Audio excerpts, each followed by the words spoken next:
इस दुनिया में किसी भी सफल आदमी से पूछ लेना कि समय की क्या महिमा है। सारा खेल समय का है, जिसने इसकी इज्जत कर ली समय उसी का होगा। जय श्री कृष्णा। एक बार एक किसान भगवान से बहुत ही नाराज हो गया। किसान बहुत मेहनती था। बहुत मेहनत से वह खेतों में अनाज उगाता था, उसकी देखभाल करता था, पर अक्सर उसकी फसल खराब हो जाती।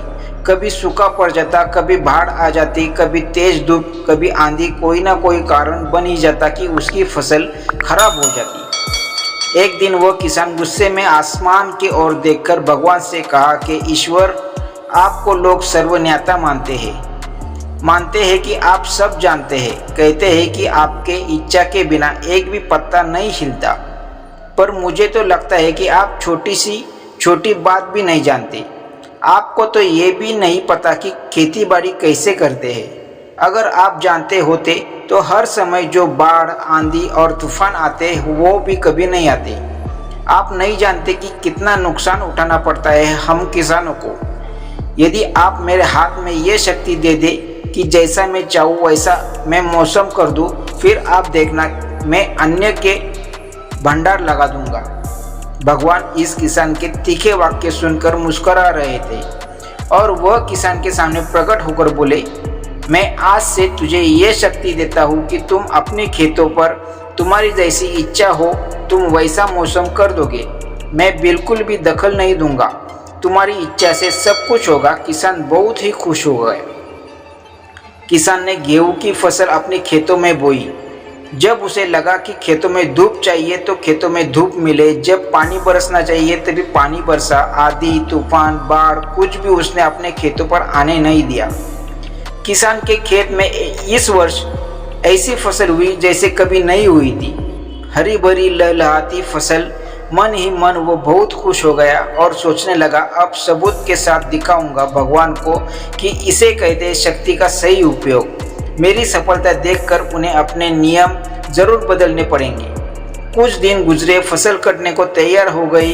किसान बहुत उत्सुकता के साथ फसल को काटने लगा, पर जैसे ही उसकी नज़र गेहूं के बालियों पर गया तो उसने अपना सिर पीट लिया और वह रोने चिल्लाने लगा। गेहूं की एक भी बाली के अंदर गेहूं का दाना नहीं था, सारी बालियां अंदर से खाली थी।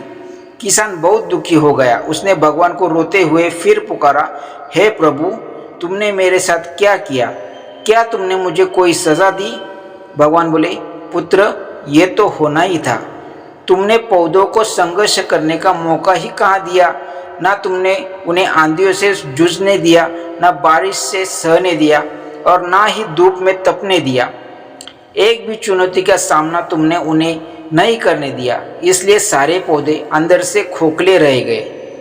जब आंधी, तूफान, तेज बारिश और धूप पड़ती है तभी ये पौधा अपने अस्तित्व को बचाने के लिए संघर्ष करते हैं और इसी संघर्ष से एक बल पैदा होता है जिसमें शक्ति होती है, ऊर्जा होती है, और यही ऊर्जा पूर्ति तेरे गेहूं के दानों की तरह जो नई फूटी तूने उन्हें कठिन परिस्थितियों से गुजरने ही नहीं दिया जहां उनके अस्तित्व का जन्म होता है।